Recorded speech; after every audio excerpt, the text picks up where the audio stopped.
Good morning, everyone. It's morning for us. This is the third and final episode of this batch. Next time we'll likely be wearing... morning. The sun has come up. Yeah, next time we'll probably be wearing different shirts. But we started this session at 4 a.m., 4:45 or something. Yeah. We're working forward. Thank you so much for watching. Thank you for being here. I mean, obviously those last two sessions came out 2 weeks ago, but right. But you're here now for the next hour and a half or however long. So, welcome. Last episode, our boys had a big old fight. Grim had a big boxing match with a big guy named Fatty in the casino. Arlo and Grim tried to get a... Also, we've opened the door to our little studio area, so there will be cars passing by, but the breeze is just too good to pass up. So please... I got a guy to wave at me earlier. Yeah. He was in a propane truck. Yeah, let us know if that's too much later on in the comments. We won't do that in the future or something. Just let us know. But Grim and Arlo went outside into the courtyard and turned Arlo into a giant frog to try to get a rise out of one of the doppelgangers in there that they thought was going to be in there. Eventually, they did discover Jack was able to spot out of the Fatty and this blonde-haired lady. He was able to spot... It is 8 o'clock. People are going to be going to work right now. Yeah, you want to shut it up? I think that'd be best. We'll shut it. So long, outside world. Your breeze is lovely, but I hate for my beautiful voice to suffer. Right, exactly. Your voice is beautiful. Somebody, it was Brandon telling me the other day, he was like, I was listening to one of your videos and Brice's voice is just good. But anyway, they turned Arlo into a giant frog. They got a rise out of the doppelganger. Jack was able to really discern that Fatty was a doppelganger as well as this woman was a doppelganger. They convinced the woman to go outside. Arlo flashed his badge. And so the woman went outside and told them, you shouldn't have done that because now I have to kill you, and turned into a big doppelganger boy. And he is going to, it was a, I don't know if they have a gender, doppelgangers, but it rose up and it's ready to kill this adolescent doppelganger, as well as Grim. They. Huh? I think it's they. Yeah, no. Don't do that. Grim went over to the other Fatty who was knocked out on the floor, cast Toll the Dead on him to wake him up. Knocked him out more to wake him up. Yeah, and he woke up and began to run past Grim, trying to get out to the courtyard as he was also reverting back to his doppelganger self. Its doppelganger self. And we rolled initiative for combat, so now let's handle that combat. First in the order is going to be Arlo. Boom. Are we all in the same order, or is it going to be like our fight, his fight, our fight, his fight? We're going to do all in the same order. Okay. We'll consider this just to be one combat encounter between the party. Y'all are very close in distance. Oh yeah, he's going out to the courtyard. So the way this is set up is in the courtyard. There's a kind of a square courtyard with the fountain.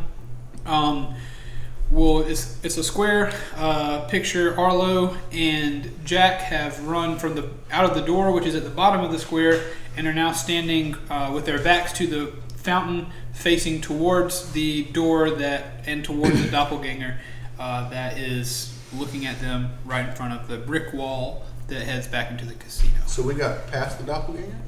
She came out behind you. Oh, okay. Yeah, she came out behind you. As well, Grim is on the inside, very close to the door, but he is between the door and the doppelganger. They can't see through, and I can't see through. You they can't just see what's like going the on hallway. outside. Yeah. Yeah, you can't see what's going on outside, and they can't see what's going on with you. Okay. I like that. Cool.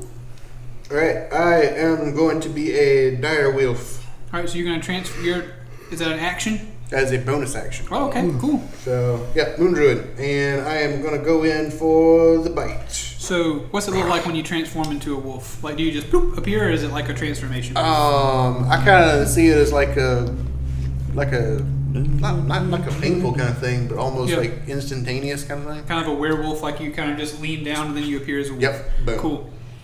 All right, so Animorph style. Yeah. Yeah.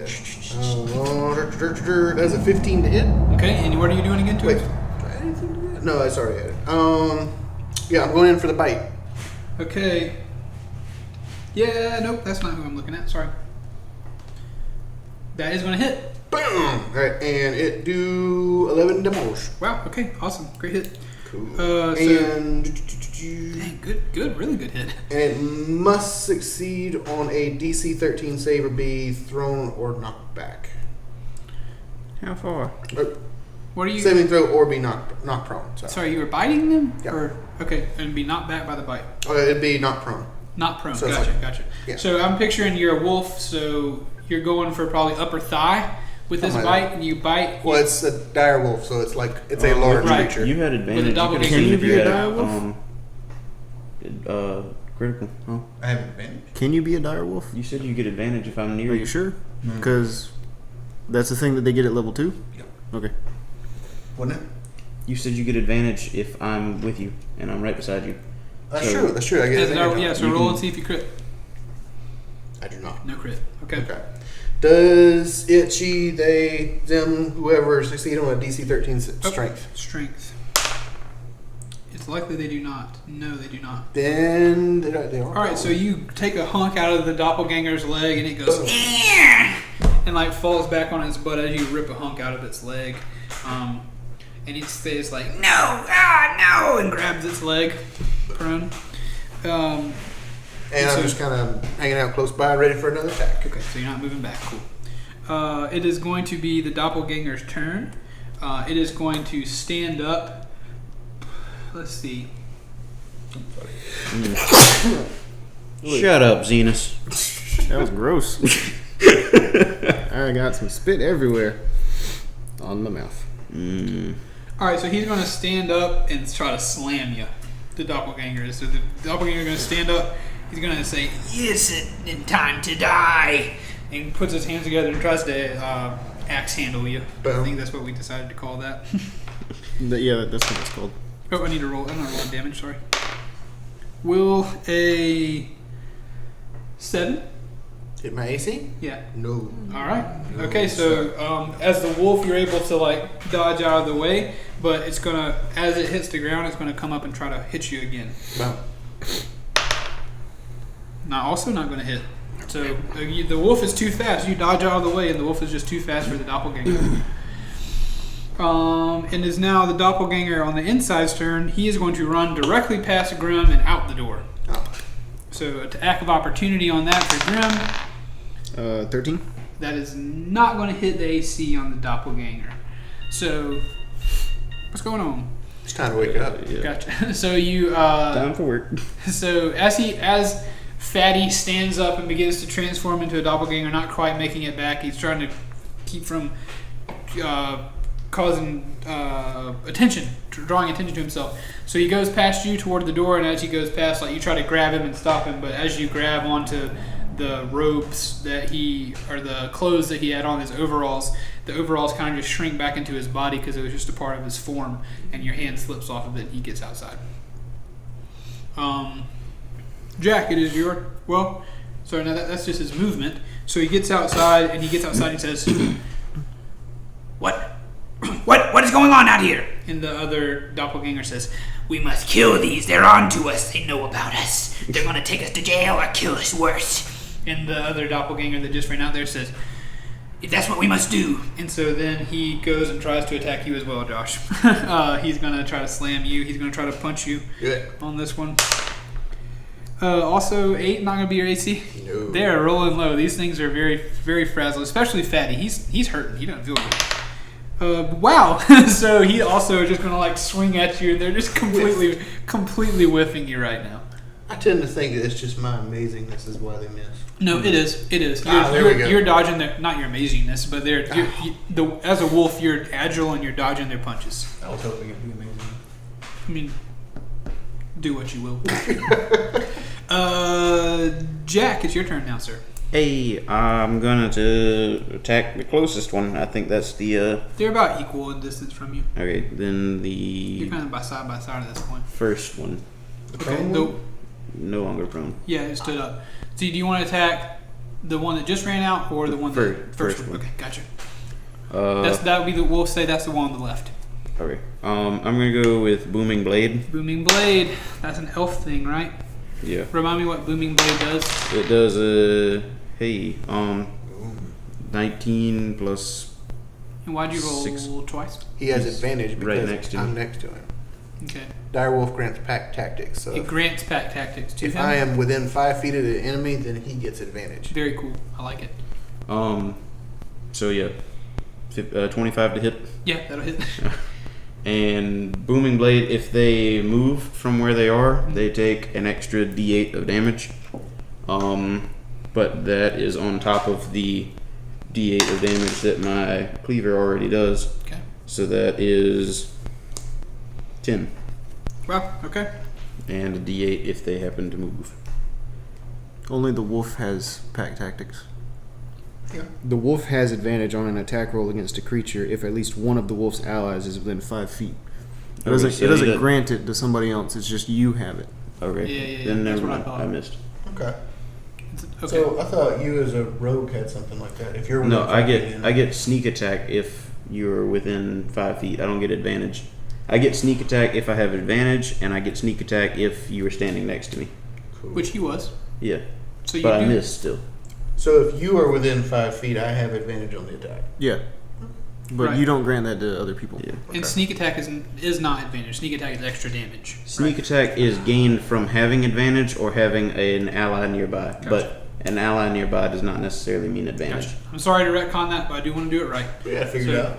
you come in and you give them you go to slice, and the doppelganger is able to like bat your hand away right before it hits their leg. Well, the original roll was 11. That doesn't hit. That does not hit. Okay. Sorry. All right, so you're right there in front of him. Do you want to do anything else? Move out the way or anything like that? No. Not trying to suggest that's what you should do. Nope. Grim, it's your turn, sir. All right, so yeah, I'm running outside, and as I do that, I say, "Everybody, stay here!" And I make it. Can I tell which one is Fatty? Yeah, one of them is sorry. The one on the right is he looks a little more out of breath, and it's like kind of slunched over. You can tell it's a little bit more worse for the wear.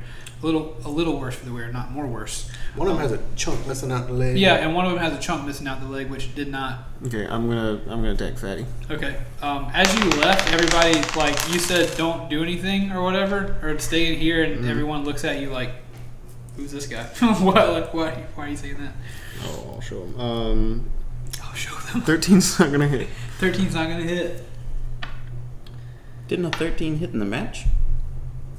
No, Hmm. it did not. Okay. All right. So what were you doing? They're 2 feet taller. So is Fatty 2 feet taller? No, he's about a couple inches taller. Okay, well, I was gonna try to go for the head again. Okay, So, so you jump up. running into his space and like jump and try to. Gotcha. So he kind of like he is able to kind of move his head out of the way. So yeah, Grim comes running through the brick wall, jumps up in the air and tries to punch him. So you're all in the same space now. Arlo, I just want you to visualize what you just said. Yeah. He comes running through a brick wall. yeah, but jumps not like up and yeah. punches him in the head. Tries to punch him in the Sadly, the bricks don't fly everywhere. It's just a illusory brick wall, but Still. very cool. Still cool. All right, so you guys are all together. I don't know if there's any communication you want to happen or if you want to continue the fight. Arlo, it is your turn if Grim is finished. I can't so much communicate right now. Yeah, you're a wolf. Also, yeah, Grim, there's a wolf outside, but not Arlo. I know he's a druid. Okay, yeah, I assume. I'm, There was a toad earlier. Sure, you're There right. was a toad. So, are you within 5 feet of him? Yeah, I didn't move. Okay, so that was a 12. That's not going to do it. 12's not going to do it. And 7's not going Dang, to do dude. it. So, Rough. yeah.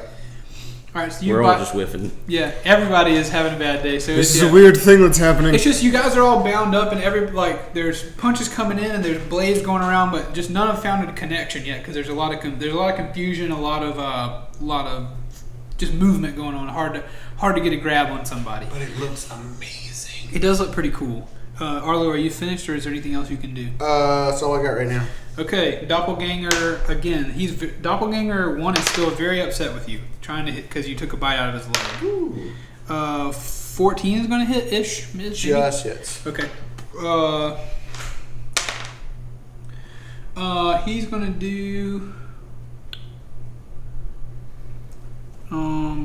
8 damage to you on that one. He's going to smack the wolf. Boom. So his fist comes down on you and hits you one time, and then it's going to try to run and hop over the fountain and kind of put the fountain between y'all and him. So it's running. Do I get an attack of opportunity? You do. I do as well, don't I? Yeah, you'll both get an attack of opportunity. Okay, sweet. Hey. All right, 20. Not nat. Nah, that'll definitely hit. All right, and I'm going for the leg, I guess. 17 damage. Holy crap! What are you rolling at 17? What's the It's damage? a 2d6 plus 3. Dang, dire wolves, they do good. So. Huh? For a bite, 2d6 plus 3 is 15 at max. Yeah. Yeah. You got 17? 15? No. You said 17. Are you rolling Gary? No. I mean, you saw it. Yeah, I saw the number come up. I mean, if it's 2d6 plus 3, though. I'll re-roll right. it. I mean, take 8. Okay. No, I mean, we'll do if it rolled a 17 for something, we'll give you max damage on that one. No, because I mean, he's right. That doesn't sound right. So Yeah. maybe I might have hit the attack roll instead of the damage. So just take 8 then. Okay. I was about to say that's quite a bite. Yeah. We'll do 8 damage. Good call. Right. So. All right. So you bite. The doppelganger runs past you, and you get a bite out of its ankle as it goes by. Jack, are you also attacking of opportunity? I am. 16 to hit. 16 will hit. 14 damage. 14 Boom. damage. Heck yeah, dude. Very cool. Now we're doing some kind of something. Also, as it runs past, you turn around and do with your cleaver. I mean, unless you tell me where you want to hit him, I'll insert that. I guess he's running away, so I guess he's right in the back. Okay, yeah, that's what I was about to say. You just jam your cleaver right in the spine of this thing, and it folds back as it runs and like stumbles and trips over the fountain, and it splashes into the fountain, and it's like icky black blood is oozing into the fountain. Ooh, it's It's icky. laying there, and it's like reaching and trying to pull itself out and going, no! So that's Doppelganger 1's turn. Doppelganger 2 is going to turn around and try to attack Grim and try to get some revenge. He's going to roll an 18 to hit. That'll hit you. And he's going to roll, ooh, yikes, that's 9 damage. Oh, I'm not feeling too great. So he comes down and slams you on the head with his fist, and you So the other one's prone? Yeah, it's in the fountain. Okay. And this one also is going to. He's not going to go into y'all space. He saw what happened there, but he is going to. He's going to get out of. Try to run from Grim. He's like going to slam you one good time, and then run away and try to get to its brother or sister or whatever. If you don't have a gender, what do you call? All right, quick question. It was a female as its thing, so I think we should just call it her and him. Okay, that's fine. That'll work. This is more of a general life reality question. Imagine you are siblings, but each of you have chosen to say that we do not we're a gender. What's the word for that? Sister, brother? European. Sibling? It's sibling. That's all you can say, I guess. So it runs over there to its sibling. Between Sister, them, it's whatever they want it to be, Yeah, I suppose. it runs over to her. 22 to hit, it takes 8 damage. Yeah, it definitely takes 8 damage. So, what do you do on the way out as it runs past you? I'm gonna try to punch. I imagine I didn't turn to face it. I just landed and stayed there. So I'll just turn and hit it. Okay, as it comes by, maybe like good elbow at it, maybe in the ribs. So you hit it as it way by and says, not again! And it runs over to the fountain, and it steps into the fountain, and it picks up the sister. It picks her up and says come on, we have to kill him. I'm not finished yet. And then the sister says okay. As blood runs down their back, and the fountain is now filling with this black blood, rough light. This is all happening very quickly, but there are lights on in the windows now. There are people looking down, watching this fight. Specifically like that. Yeah. Whose turn is it now? It is Jack's turn. So she's not prone anymore. No longer prone. Okay. Yeah, they both doppelgangers win. Have I gone? You're after Jack. You go after me. I thought you were first. That's why. No, Arlo, doppelganger, Jack. Okay. All right. I'm gonna dash in, Okay. and I mean, you don't have to dash. You're within oh, 30 feet of them. okay, then yeah, I'm gonna run in, and Outside of the fountain, or are you jumping in there with them? I mean, the fountain's not huge, but you might have to step into the fountain to be able to reach and attack them. So the other one jumped into the fountain? Yeah, as well? jumped into the fountain and lifted her up. So now they're again side by side, and he's like standing her up as you get there. Then I'll be wherever I have to be to hit him with a cleaver. All right, so you step into you like run. I picture you like do a little hop over the wall that gets you into the fountain, cool like, and then like your cape, your cowl, whatever you wear, like it's like a duster coat or like a black long-tailed coat thing, flows in the breeze as you vault over this thing and you attack with your cleaver. Hey, Who are you attacking? Brother or sister? The Sister looks far worse. Yeah. Well, far worse. They both We've look been bad. on her for the whole time, so kind of leaving the other one for him because he said he wanted it. Grim, how are you looking, by the way? Terrible. Not good. I have 1 health. 18. Yeah, bleeding. Grim, that last hit, like, there's blood coming down your head, like, you're dazed. 18 with boom and blade. 18 will hit with boom and blade. Right, so 11. 11 damage? Yeah, and if she moves, she takes another d8. Alright, I'm going to retcon what you did to get over. I mean, unless you have in your minds a cool way to kill her, I'd have a cool way if you want to describe it. Go for it.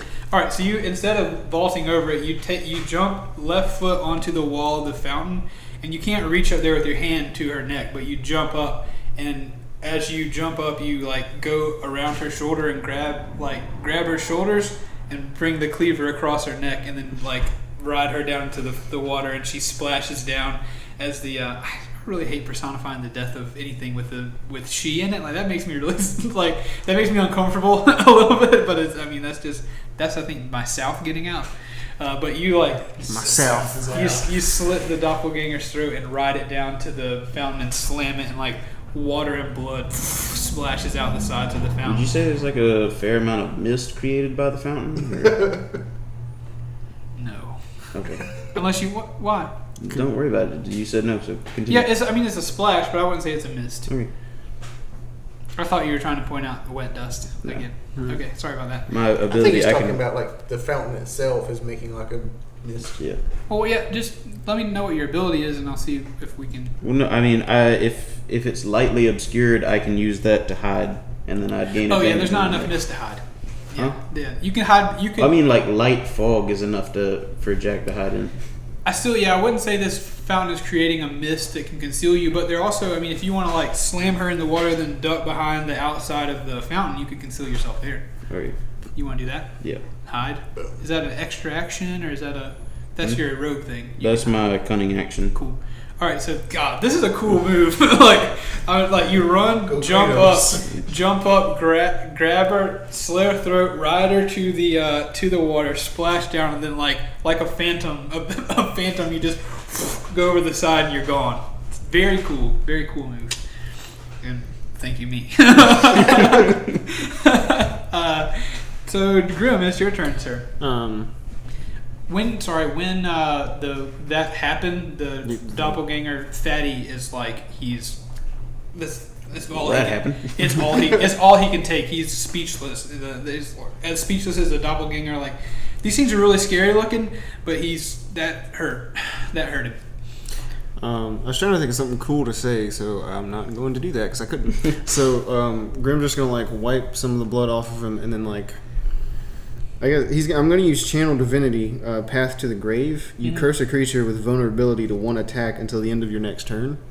So I'm just going to go ahead and use that. Is that double damage? Yes, it does. Ooh. Nice. What does that look like? What's that spell look like? You doing that? I'm imagining like since his power or whatever is like purple in color, it's just like he's kind of emanating like a pillar of light around him of purple light, and then he like points the bloody hand at the Nice. doppelganger.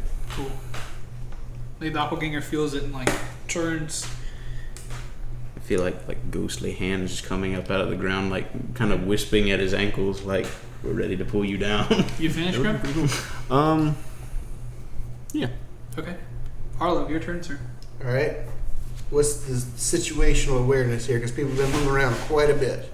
Situational awareness, there is a dead doppelganger in the fountain. Got that one. You assume that Jack is somewhere on the opposite side of the fountain, but you do not see him. Okay. Grim is standing very close to you, almost like kind of right behind you.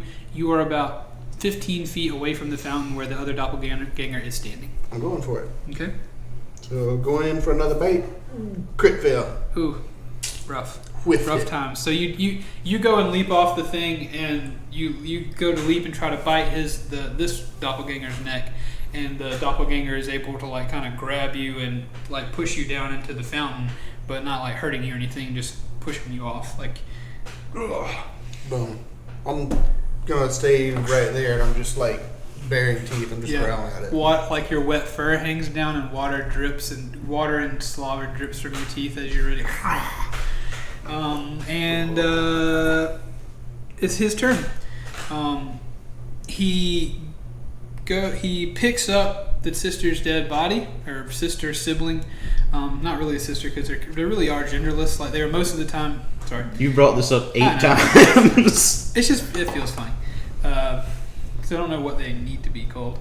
But he picks the sibling up and grabs it and says, "We gotta get out of here."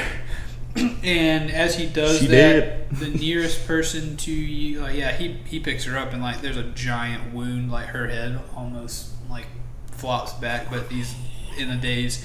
And near him is Wolfie Boy Arlo, and he goes to like slam his fist down twice on you.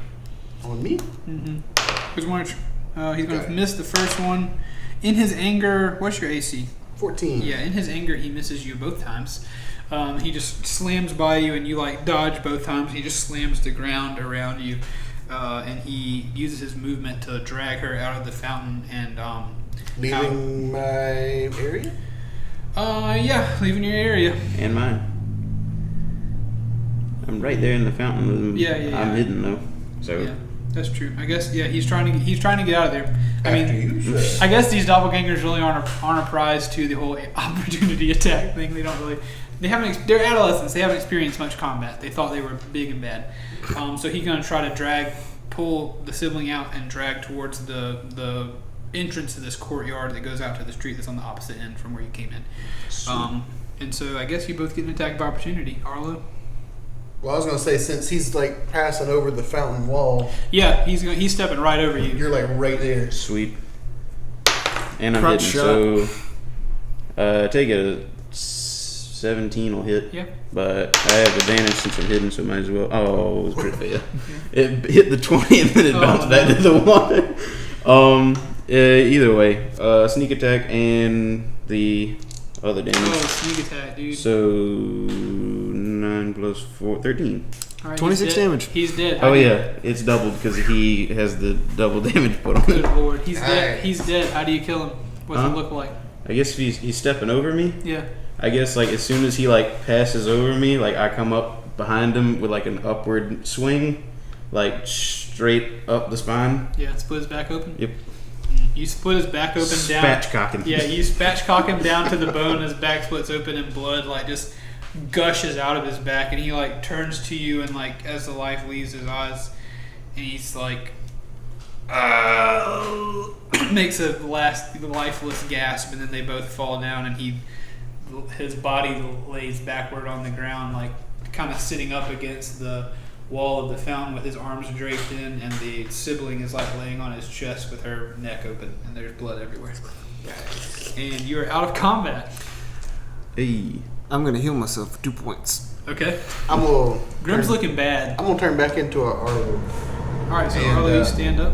Yep, and I am going for Grim. I'm gonna do the old cure wounds. Did he attack you after you got in the courtyard? Or were you just already injured? No, he attacked me when I got in the courtyard. And I'm out of first level spell slots. Grim, you are healed for 5 points. Hey, 5 more. looking great now. I'd like for y'all to maybe Thank you, Arlo. So I have I love healing that hand. 5 points takes you from near death to looking good. Well, no, I mean it's about half health. I know. I'm just saying that I think it's funny that our health is that low. Yeah. Well, hey man, hang in there. We can't lose you. You did Yep. good back there. Thank you. So did you. Nice woofing action. Mark. I was just winging it. And as I'm speaking, I go over to grab Fatty, and I'm gonna drag him back through the casino. Before you do that, before you make it over there, as you guys were healing, you heard from behind you at the casino door, you said, "What on earth is going on out here?" It is the sound of Betty's voice. Oh, good. I don't need to drag this thing back through the casino. That was gonna be messy. I'll tell you what. Loaded on the You frog. never drag anything like that back to the casino. What is What is happening? I reach into my vest and pull out the LID badge. We're from the LID, you know. Pretty terrible for you, technically, but terrible for me. Why is that? Illegal gambling, madam. Oh yes, I'm not worried about that. Arlo has found a piece of chalk and he's trying the best to outline these things. I'm not worried about the gambling thing. So, are these perps or you just killing things in the courtyard? Bit of column A, bit of column B. Mostly column A. They are definitely perps. Okay. What'd they do? Were they in the casino this whole time? Yeah, this one I'm holding is Fatty. Interesting. Yeah. That would explain his great strength. You didn't see Fatty disappearing? Disappearing? No, I mean, I have lots of things to do in the casino. I was a little bit busy. Granted. I didn't see anyone disappear. I did see Fatty run out the door and Grim tell everyone to stay inside, and that's why I came outside. Well, there you go. He Solve amounts to problems. like a small crowd of people. Yes. So. Granted, you were only out here about 30 seconds before I came out, and That now is they're true. dead. So, True. So perps, I suppose. As you're saying as you're having this conversation, you guys remember in your training that part of what the LID does whenever you have perpetrators in custody, whenever you have bodies or whatever, you have what is called a calling stone. They're a call stone. They're called call stones. They're used to call back to headquarters whenever you finish cases or you have things you need to be picked up or whatever. And so when you crush them in your hand, they emit a light blue puff of smoke, and that notifies headquarters that they need to send somebody out to your location. So you have those in your pockets, and you remember that is something that you have, and that was part of your training. It's not something that we discussed until now, until you didn't need it. You use yours. I remember that thing that we had? Yeah. Oh, yeah. I should probably do something about that. Yeah, the thing. Ah, yes. Sadly, this isn't my first time we've had something like this happen at the casino. Certainly never on this level. Normally it's just fights outside, but I've never had 2 doppelgangers just killed in my fountain before. I'm doing the wrong voice. I've never had 2 doppelgangers killed in my fountain before. Good thing it didn't happen tonight. We only killed one in the fountain. Yeah, that's correct. Thank you, Jack Law. I appreciate that, Jack. But I have to say, you handled this pretty well. I suppose you could have outed them in the casino and sprayed my whole casino full of doppelganger blood. So I appreciate that. And The night is young. you seem like capable investigators. I'm impressed. I'm very impressed. If not a little bit violent, but I suppose if it was you or them, I'd rather it be you. Yep, I do as well, Betty.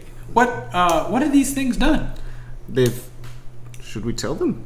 Tell her? I feel like that'd be confidential information. We'd have to leave that Man, at that's the lonesome. confidential. That's confidential information. We can't be sharing that.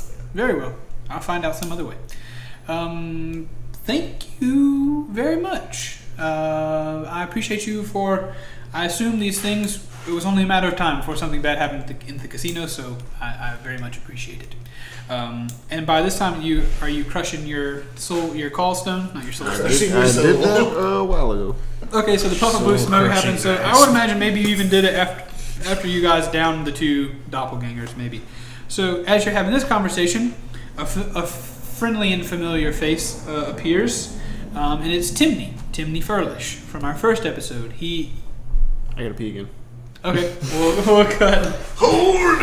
So yeah, you recognize Timney coming into the courtyard, and Timney Furlish, that is the deputy director of the LID, the Lonesome Investigative Department, and he walks into the thing, and he has 2 It's busy out there. trucks, Couple of TIE fighters. two dwarven LID kind of guards with him. They have on uniforms, and he says, "Well, good job, fellows. Good job indeed. It seems you found the culprits. Would you mind explaining what happened?" Yeah, they died. Yes, I understand the doppelgangers died. Oh, okay.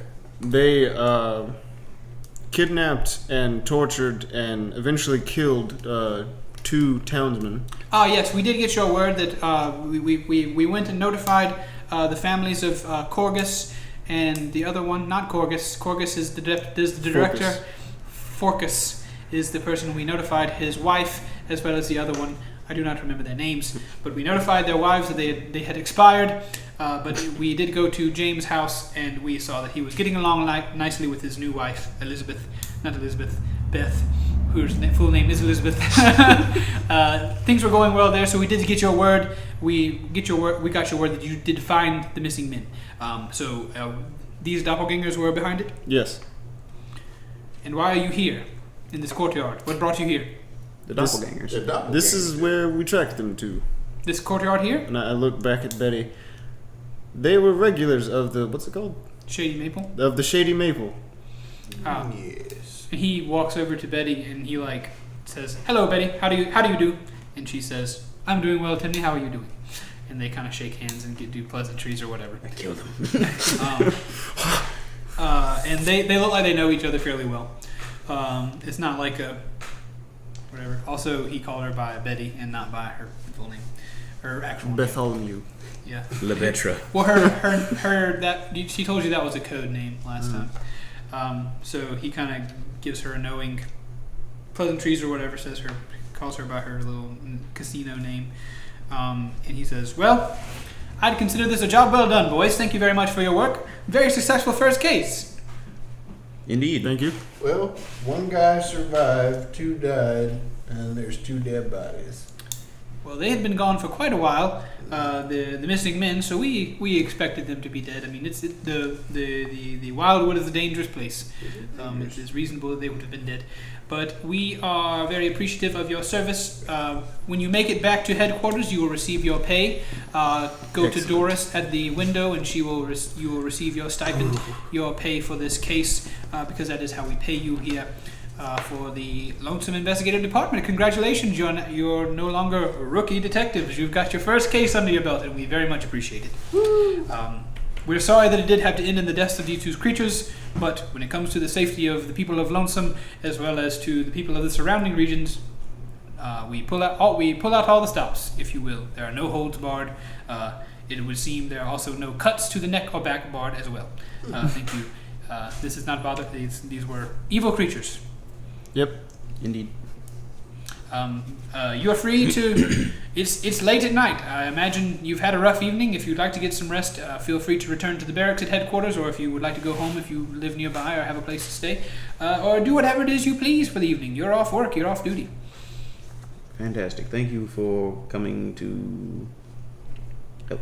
Absolutely, that's my job. I honestly, I don't usually come out on these, and certainly the director doesn't usually come out. But whenever I heard exactly where you were, I figured I'd get a chance to come by and see see a friend, and check out these rookies and see what they've done. So you've done a great job. Thank you. And he turns whenever you say that, he shakes all of your hands, and he goes to the fountain and he says, Does he address the Kinku? No, that's what I was getting to. "Oh, I guess yeah." He walks as he's walking back over to the thing. The Kinku, I guess, is still inside. So because I told him here, hold on to this. So, yeah, we didn't talk about him following. I'm gonna slip back through the wall. So I'm gonna go back inside. Yeah, I guess we'll say he did stay. Dang it, I didn't realize. He probably should have come with you. But yeah, you slip back inside, and the Kinku is waiting. He says, "Master, come on, friend." I want to take the restraint thing or whatever it is off of him. Oh, okay, cool. So, while you're in there, you want to do it outside or? just in here is fine. Okay, so you're in the casino, and I follow Arlo as he goes in because I have no business outside. Okay, yeah. As you were leaving or whatever, Timney, Betty also says, "Well, it was good to see you, Timney. I have to get back inside to make sure everyone's okay." He says, "It was very good to see you as well." And they. Yeah, Arlo's not one for like ceremony. He's just like he's got something to do. So. Sure. Is there exit from the courtyard that does not go back through the maple? Yeah, it goes out the other way. Okay, I'm gonna go that way. Okay. So Grim and Arlo are in the casino. You take the ring and you grab the. Having the ring on you allows you to take the collar off, and you take the collar off, and Burb says, "Ooh, Burb free, free, not slave, not slave."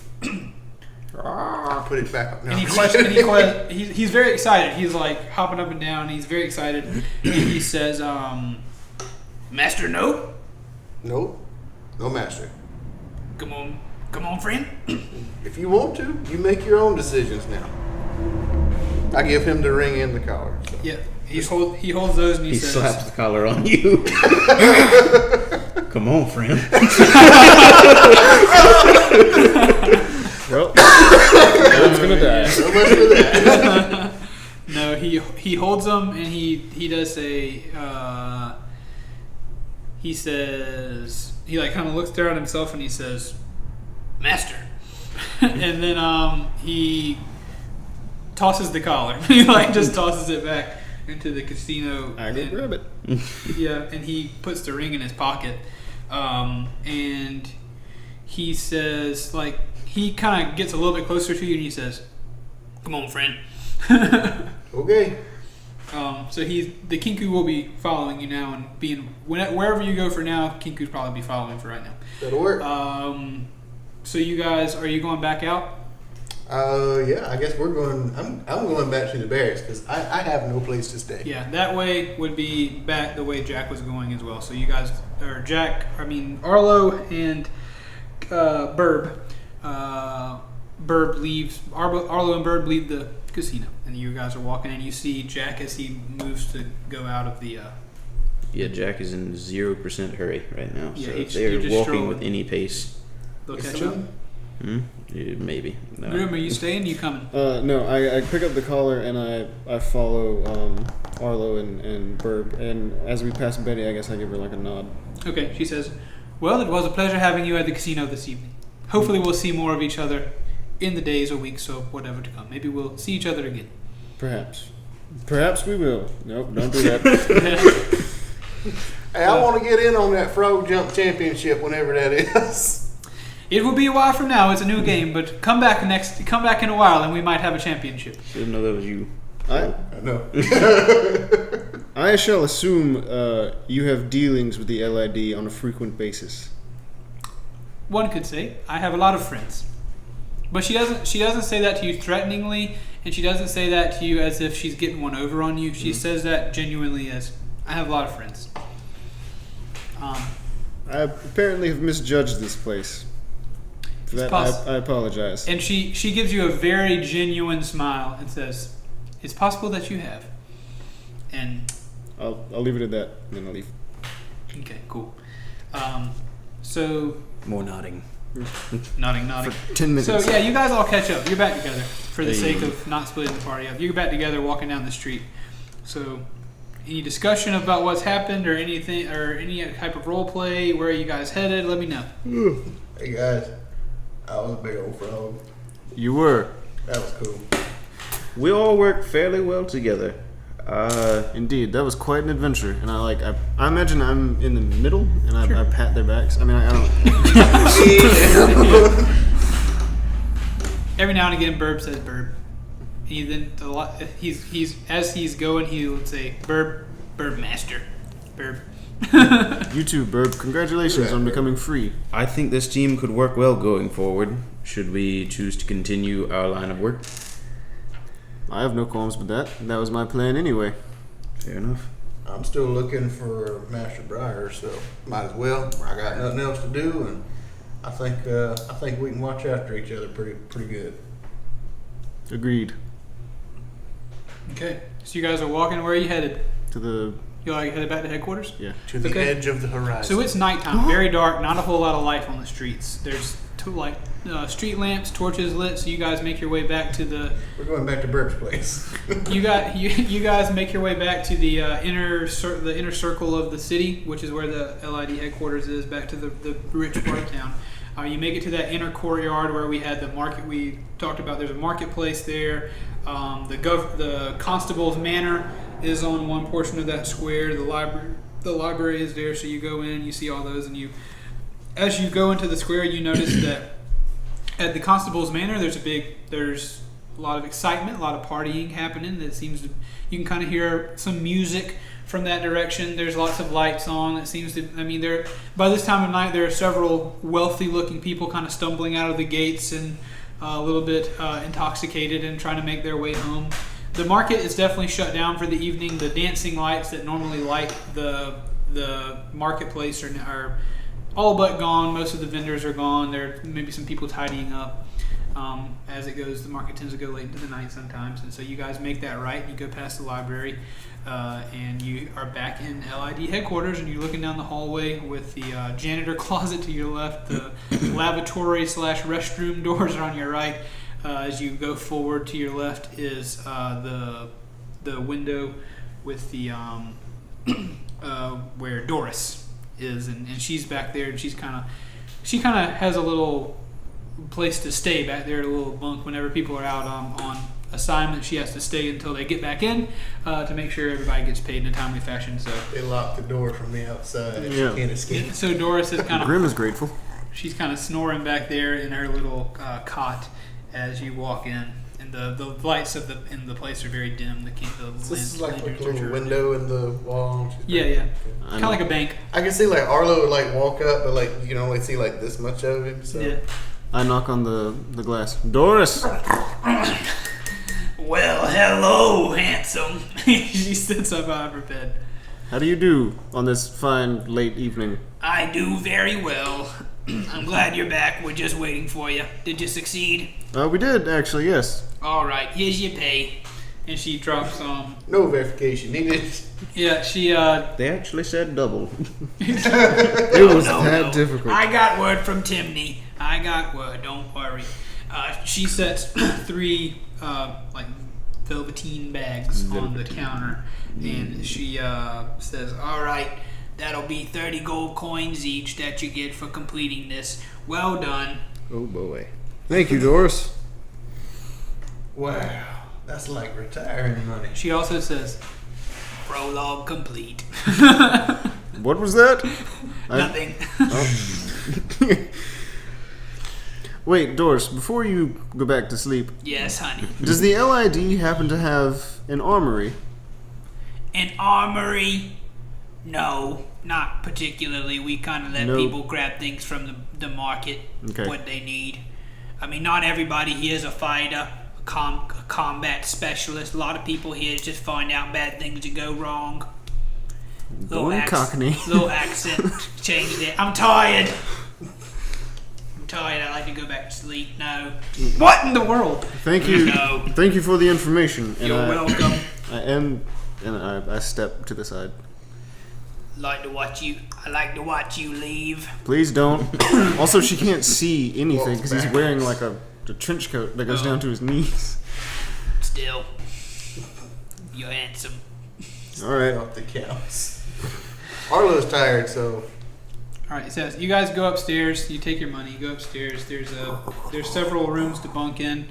Really, the most anyone ever goes out in teams in the LID is usually 3. So there's usually like 1 twin bed and then a bunk bed, a set of bunk beds in each bunk room. So like there's usually about 3 to a room if they want to be. But there's plenty of open rooms. Not everybody stays at headquarters. So you guys are free to stay in the same room or go to separate rooms or really do whatever it is you want to do. Separate room. Okay? So everybody's going to separate rooms? Burp can chill with me. Okay. Burb. Come Oh, on, Burb. friend. He says, come on, friend. So you guys enter your rooms and you want to take a long rest. Yes. Yes. Y'all sleep for the rest of the night. I could use some of that long restfulness. Unless Was there's... a prologue completion a level up kind of? Yes, you guys level up. You guys level up after the doppelganger fight and you are now level 3. How long will it take for us to level up? I'm done. Okay. Zenas. I take a minute. Okay, What I'm is going to cut real quick while we level Hit up that and then we'll finish out this or video average? in a moment. You will What's your experience a constitution? brief cut. And we're back from our cut. We're back. It was a brief cut. Now everybody level 3. Congratulations. Congratulations, level 3 boys. I feel empowered. Alright, so the sun comes up and you guys are awake. I imagine you have exited your rooms maybe? Maybe all at the same time. Or does anybody tend to wake up early? Grim is an early riser. Alright, so Grim... Gotta sneak up on them logs. So yeah, Grim... Huh? Elves don't Arlo need is to an sleep. early riser. Arlo is also an early riser. Jack, how are you? You sleep late? Elves don't need to sleep. All right. Well, they have to enter a trance-like state for Yeah, 4 hours. they meditate deeply. So. Okay, well then cool. Everybody walks out of their rooms at the same time for the sake of RP and ease. So you guys... Arlo just sees everybody walk out at the same time. He's like, well, that was weird. Indeed. My plan today is to go buy some armor. You got any money? I won last night. Just making sure. All right, so you guys walk down the stairs. Shouldn't you be giving some of that to him, though? You offered some to me because I lost, but he's the one that helped you out. Shouldn't you offer him some? I was going to, but you just kind of glossed over it. Okay. I did not. Was But Jack now- saying that? What is that? No, that's me, Brice, saying that. Okay. It'll happen. I got it. All right. So you guys walk down the stairs, and as you walk down the stairs, you're looking down the hallway. This hallway goes. You're looking directly at the kind of glass window because the hallway is like it goes down away from you, then makes the left to go out of the main doors. On the left of this wall is the doors to Corgus Bach, the director, and Timney Furlish, the deputy director's offices. On the right is a door to the auditorium that you were in at the very beginning of the campaign. So kind of down a ways is the door to Corgus Bach's office, Director Bach. And outside of that door, you see another familiar face again. Somehow, Betty seems to be worming her way into your life somehow. She is standing at the door of Corgus Bach's office, Director Bach, and she is. It looks like she's exchanging goodbyes with him. He's a dwarf, so she leans down and she gives him a hug, and she says, "I'll see you soon." And she goes to walk away. But before she walks away, she turns and looks at the three of you as well as Burb, and she gives you not the wink of desire, but a wink, like a, "Hey, we know each other," wink. Good morning, Betty. Good morning. How's your legal casino go? Do you say that? She says, "Good morning, boys. Good to see you again." And she walks away and heads out the door. Morning. And as she says that, Director Bach leans out of his door and says, "Aha! Just the three men I wanted to see. Scatter. Would you mind joining me in my office? Not Would at you mind all. joining me in my office for a brief moment? I have a conversation I would like to have with you." Oh. All right. Fair enough. Absolutely. Okay. He wants to know how your first case went. So you go into his office, you walk in the door, and to your left, in the left side of this office, is a big bookshelf with manuals and all kind of stuff on it, and a big wooden desk with kind of some ornate oak tree carvings around the edges of it. Director Bach is wearing his leather armor with the oak trees carved in it. He's wearing his LID badge, his iron metal oak tree badge that he has around his neck. He's wearing it. He's got his battle axe is leaning against the wall by the door as you walk in, and he sits down at his desk, and he has 3 chairs arranged for you to sit in as he speaks to you, and he says, please sit." He sits down. He sits down in his big leather chair. I sit. I do not. You just sit down? I sit in the chair closest to the door. Okay. I cross my left leg over my right knee Okay. and cross my arms. Burb sees the open chair and he says, "Sit," and he sits down in the open chair. And first thing Director Bach says is, who is this?" It's Burb. He's been here the whole time. That is not the case. I know that is not the case. You did not leave with Burb. Are you sure? I'm positive. Where did you pick Burb up along the way? He seems nice enough. He was being held captive by somebody. We have released him from those constraints. So now he's with you? Burb? Yes. Burb. He leans over and says, "Burb," and he says, "Come here, friend." Yeah. Generally, we think that means yeah. Yeah. I am Burb. Director Bach says, "Well, he seems nice enough to me. You do you, fellows. Welcome to my office. I have some questions I want to ask you. First of all, I heard your case went well. Tell me, how did it go?" A little fist bump with Burb. He gives you a wink. As well as a case like that could go, I suppose. Indeed. Yes, there was a good deal of darkness associated with dead men and adolescent doppelgangers, and we got everything cleaned up. But I wanted to congratulate you on your first case. It's not so often that I send rookies out on the first day, and within almost 24 hours they come back with perpetrators off the street. Well, how's the happy couple? The happy couple. Yeah. I believe he means James Yeah. and his wife Beth. The only survivor. Elizabeth. They're doing very well. Elizabeth. We've sent investigators over to check up on them, and they seem to be doing very well. They're very thankful that you came into the cave and found them, despite being, I believe, 2 of you were paralyzed by spiders. So it Yes. seemed like it was quite a dangerous time. Yeah, but we made it look good. Very good. I'm glad you did. Did you locate the stolen valuables, or at least The stolen valuables. yeah? All those people were poor. So. We are currently working on locating the stolen valuables. The things that they had were not of great value.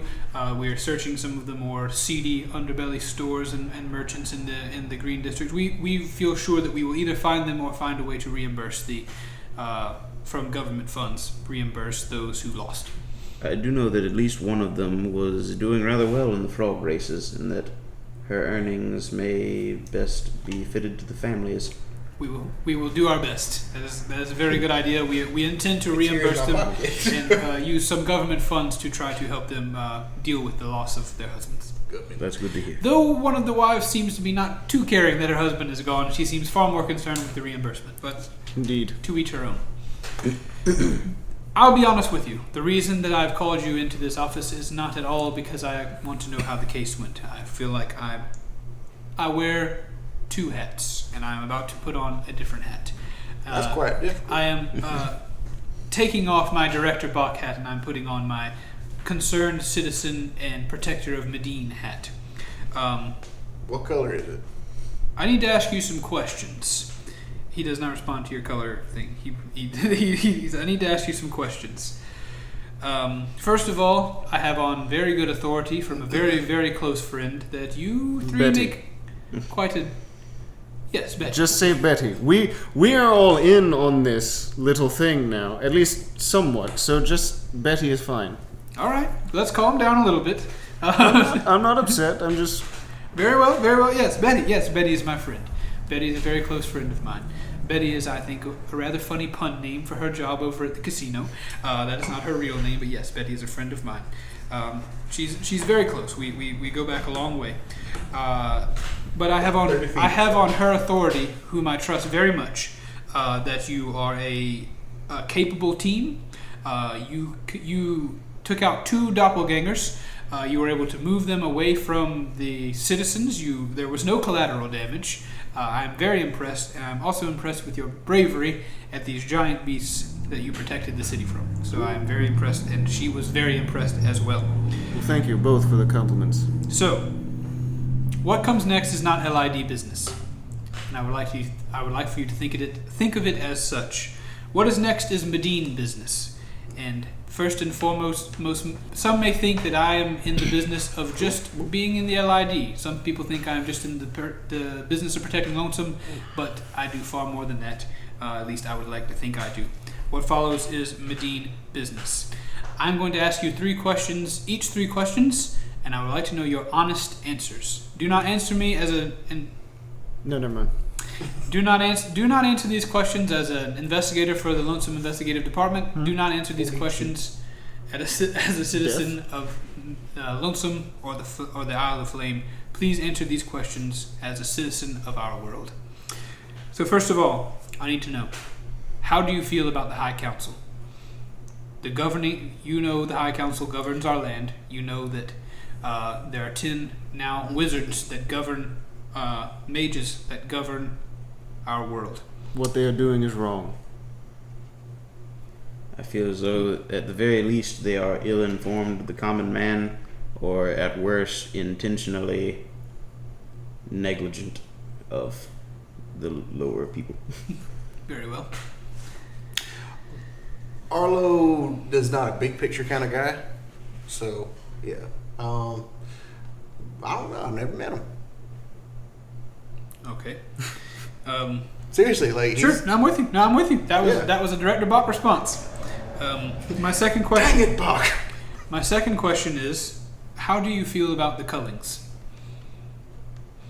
Yeah, Again. that right there, that needs to stop. To refresh everyone, the cullings it is a legislation passed by the High Council to where on a weekly basis, the Continental Army, which is an army of orcs that they have constructed, come into cities and at random or by choice, we don't really exactly know, but they tend to target the poor and needy of the communities. They come into communities and they take a couple people on a wagon away forcibly from their home under the guise of they need to be enrolled in public works programs. So they are splitting up families and they are taking them to what the propaganda is that they're going to serve Mediene, they're going to serve the country and do it honorably. But it seems that they're just doing, they're being taken for possibly slave labor that people don't want to go. So, yeah, again, sorry. How do you feel about the cullings? Again, wrong. The cullings, they are not a good thing at all. But I feel as though justice will meet those who are in charge of that. It seems to me if this council was so powerful and everything and important, they could just do all this work themselves. Why do they need all these people? I think it's a bad thing. That's a good question, Arlo. I have one question I'll place at the end based on your response, Jack. My final pre-prepared question was: should we do something about it? Absolutely. Yeah. Indeed. So, Jack, you say that. I want to know what Burb Burb says something at this isn't point. already being done. Burb says. Being recently released from servitude himself. Burb So mimics he heard me. Jack's voice and says, justice. And so, Corgus Bach, Director Bach asked Jack specifically, but open to everyone. Jack, you say that justice will meet those who perpetrate these things. Who do you believe ought to dole out that justice? From where do you think it will come? I think it will come from the people. You're right, and it already is.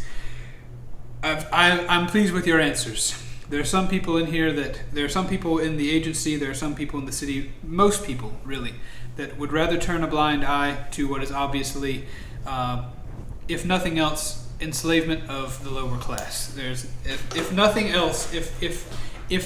else, the council has decided that they are superior to all others, that they're rich and high magic wielding people are more valuable than we who do not wield magic, or more valuable than we who are not rich and not wealthy and not powerful, and they have decided to subjugate us into public works and enslaving a whole class of people.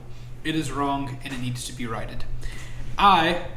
Based on your answers, I believe that you would be willing to join me and several others in this cause of restoring balance to our land. It is no secret, it is easy to see that balance has been thrown off in the world of Mediene.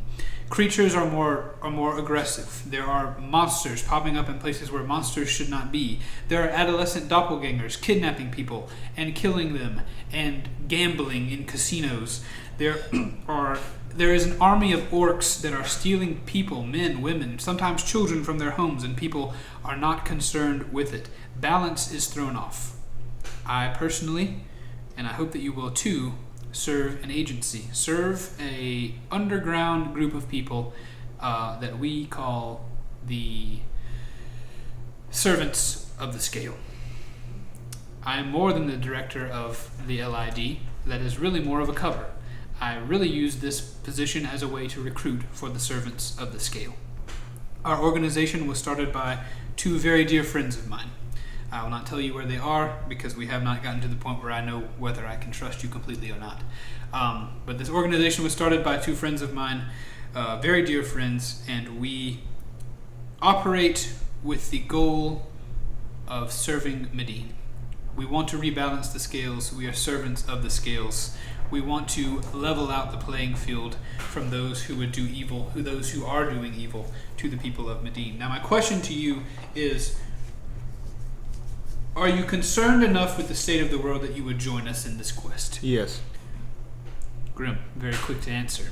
I will join you, but only to my own ends. That is that is also part of balance. We can't all serve the good. Sometimes we serve ourselves. I really don't care, to be honest with you. We need things done. We need hands and we need feet to do our best to fight back against the army and fight back against the council. I do not care why you do it, as long as you join us and you help us to do that. First of all, join us. Second of all, do not out us towards the government, because that will be a frightening thing. What is nice about this situation, though, is that I have a lot of pull in the city of Lonesome as well. Based on my pull in the city of Lonesome, I kind of hold a high position in this city, and it's recognized among other cities. So if I have 3 rookie detectives that come out of this office and start shouting that I am part of a seedy shadow organization that's trying to overthrow the government, I can really laugh that off as 3 crazy people accusing me.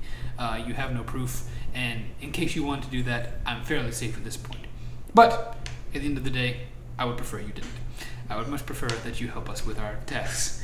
But I'm pleased that you would be willing to serve us in this way. Arlo, what say you? Well, I'm fairly sure we are 3 crazy people.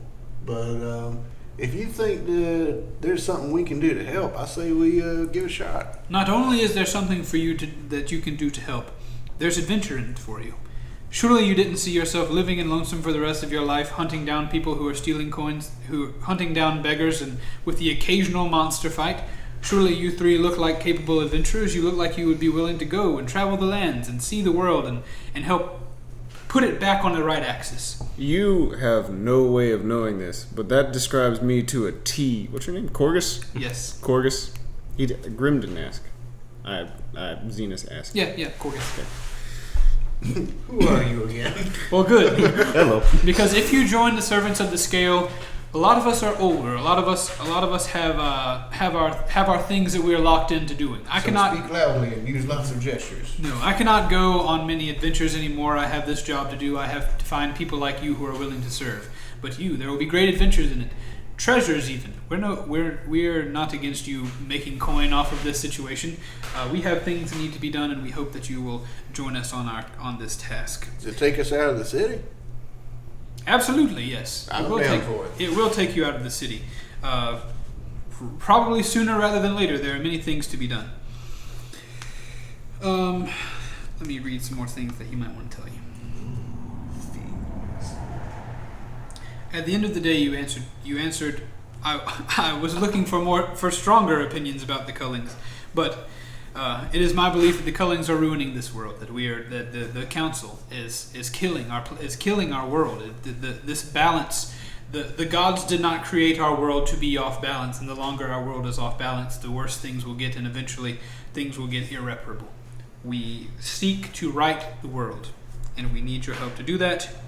So, first of all, I'd like to welcome you to the Servants of the Scale, something we like to abbreviate as the SOS.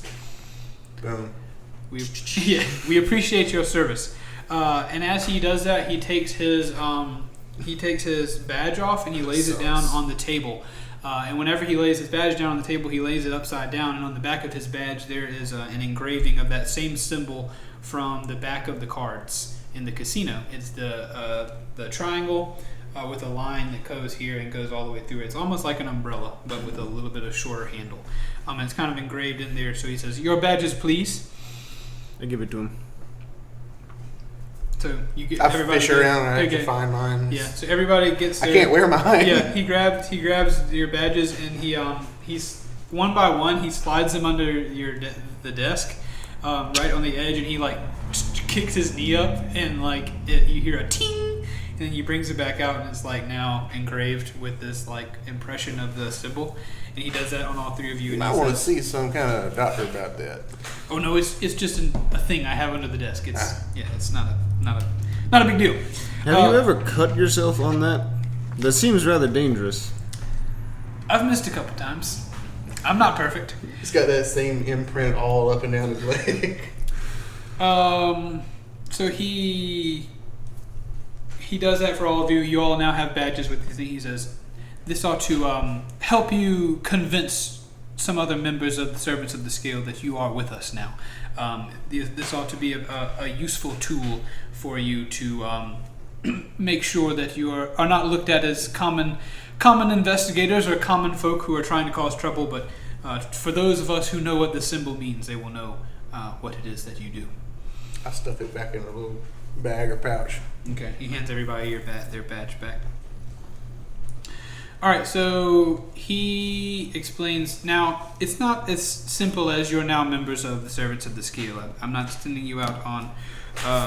You're not exactly dignitaries of our organization yet. I don't know if I can trust you fully. You could very well have more allegiance to the Continental Army and the High Council, and you could leave these doors now and try to tell them about us. So I need a little bit of proof. Normally, I will take out my badge again and show him. Yeah. More than that, Arlo, I'm sorry. Normally, our little prove yourself tasks aren't exactly so difficult. A lot of times I'll ask you to retrieve something trivial or something that will put you in danger and test your mettle, as well as to prove that you can and will keep a secret for us. But sadly enough, it will be a little bit of an out of the frying pan into the fire situation for you this time. Because I hope so. You promised adventure. This will be quite the adventure, Grim. Hopefully you will survive it. I need some help. All of our other, all of our SOS members are out of the city currently. It is myself holding down the fort here, but the people who are our founding members, the ones who control the organization, the ones who keep us on track, they were supposed to be coming into the city in the last couple weeks or so. I expected them to come. They sent word from Fark, which, as you know, is right across the bridge. There's nowhere in between here and there that they could have stopped.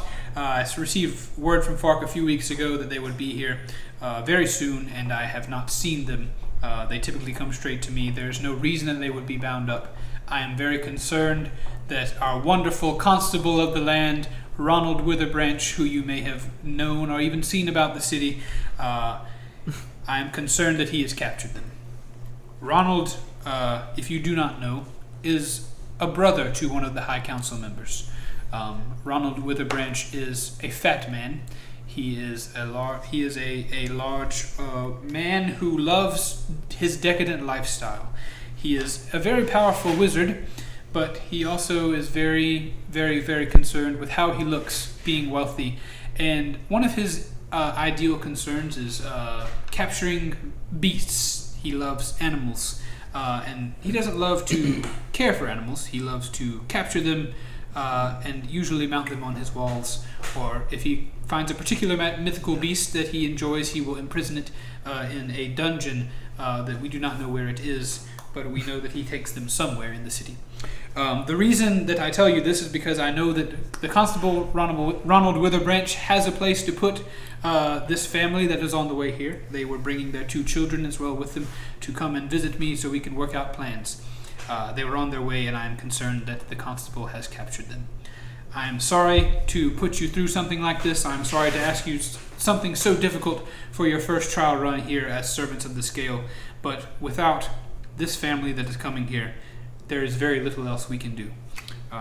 So I am concerned that Ronald, being a brother to a High Council member, has somehow been given word that they were on the way here and has captured them. And I need you to rescue them if you could. To recapture them. I need you to uncapture them. Uncapture, yeah. You want us to go get them?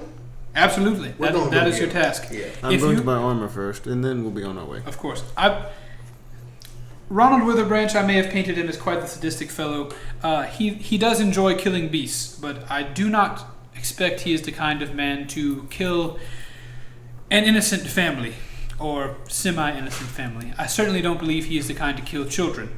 So I am not concerned that they are dead. I am merely concerned that they have been captured with the intent of being questioned. After all, there really is no proof that they are completely behind this thing. I am very concerned, though, that they have been captured and they may be being tortured or interrogated as we speak. I say this to say, I do not believe their lives hang in the balance.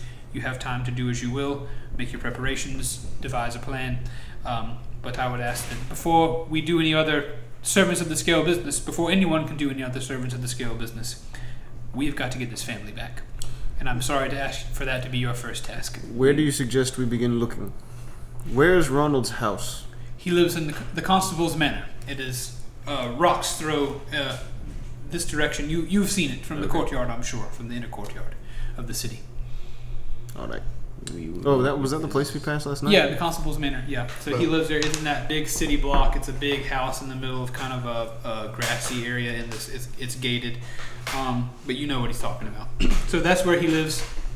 I do not know where he keeps the beasts that he brings back. I don't know whether he would be keeping this family in his house, or if he would be keeping them in some dungeon somewhere. We've heard tell that he does have a dungeon somewhere in the city where he keeps his more prized beasts that he captures on his hunts. A few things that I do know about Ronald is that our constable likes to hunt. On a weekly basis, he will be gone from 1 to 2 days on a hunt where he will either bring back a great kill for his nightly feasts when he is here, or he will bring back a beast in chains that he will assume keep for a time or forever. I am not sure. But I do know that he typically goes on hunts every evening that he is home. He hosts great balls that he wants people to come and see his wealth and enjoy his bounty. And there are many wealthy folk that come to his house every evening. His house is large. He has many servants. He has many guards. It will be a difficult task, as far as I know. But again, I am very sorry. I cannot jeopardize my position to try this as well. We are out of other options. So if you can do this, you will have my complete and utter trust. Then this we shall do. I accept. I'm already getting up out the chair. Thank you. Thank you very Like much. a child. Boys. You're members of the SOS, and you will have those benefits as well. Do not forget that you're also investigators for the LID. Sussland. In this city, you those badges will. So we get paid 2 times? There's no pay for rescuing these people. If I have something I can scrounge up, maybe. But payment for rescuing this family is the survival of the organization that you now claim allegiance to. So we work 2 times hard but get 1 pay. I never expected pay when I signed up to stop the cullings. I didn't really sign up though. It was mostly just me saying this is wrong. I'm going to stop it. Arlo, I'm sorry Makes about sense the when you pay, put it but that way. I won't say you'll be working double. It's more like quadruple. You will certainly look like you're working, but as far as the LID is concerned, your cases may be over. We will have SOS things for you to do. But like I said, make your preparations, figure out what you're going to do. From this point on, my hands will be off. I cannot help you. I cannot be seen helping you with this issue for my anonymity's sake as a recruiter for the SOS. But do remember your badges. Your LID badges will get you quite far in this situation. Usually, upstanding people are quick to talk to investigators. If I can find it. Thank I you can't for wear all my the badge. information. So. Yeah, he stands up and he shakes your hands and he's like, look, genuinely appreciative, like, thank you for this cause. It's not every day that I find 3 capable warriors, capable investigators that are so willing to go up against the government and against the tyranny that we find in our current world. I wasn't worried about the pay. I was just worried about the logistical nature of it. That's all right, Arlo. I truly don't mind. I very much appreciate you. Now, get to work. And also, as Burb stands up out of the chair, he says, "Burb, thank you for joining these fellows. I hope they'll do right by you." And Burb says, "Burb." Burb. And walks out. I give Corgus a 2-fingered salute, and now I'm heading out the door. Okay, cool. Boogieing on. I'm gonna follow for a shopping expedition. If Okay. I see Doris, I wave to her. Yeah, you waved. She says, "Oh, we'll see you later." Jack, you heading out too? I was first one out. Okay, yeah. He's Sorry. out. He's gone. So you guys are in the street. I guess you're heading to that inner courtyard. Yeah. I have nothing to buy, so I'm following these guys. Okay. So you enter the inner courtyard and you see the great constable's manor early in the morning. There are people on the grounds cutting the grass. There are several guards, 3 guards at the main gate that you're looking at.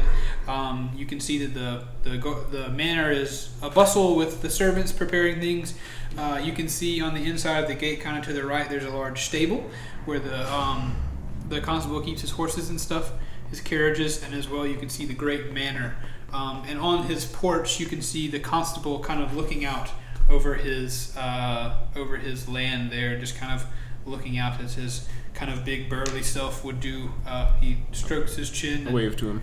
He says, "Hello, good sir." Morning. Tip the hat. Yeah, he's really far away, so this wave is like Morning. Yeah. Hello, citizen. He tips his little hat thing that he's wearing, and he gives you a wave, and he goes back inside. And that is where we're going to end today's episode. We've got one boy who's got to get to work. We've got other boys who got things to do today. Like take a nap. Yeah. We thank you so much for watching this video. We hope you enjoyed it. I know this one was pretty conversation heavy. I know that last 30 minutes was pretty info dumpy. Laying the foundation. Yeah. If you have any questions, be sure to let me know in the comments. Also at tankmedianetwork.com/Dungeon Boys, you can see kind of brief synopses of the episodes, as well as if we get any art or anything, I'll put it up there. So that's up to you. But as well, follow us at Tank Media Games. There's other stuff on the channel, and please be sure to like, comment, and subscribe. Y'all got anything else? All right, we love you. Chicken grease. Yeah, we love you very much. Bye-bye.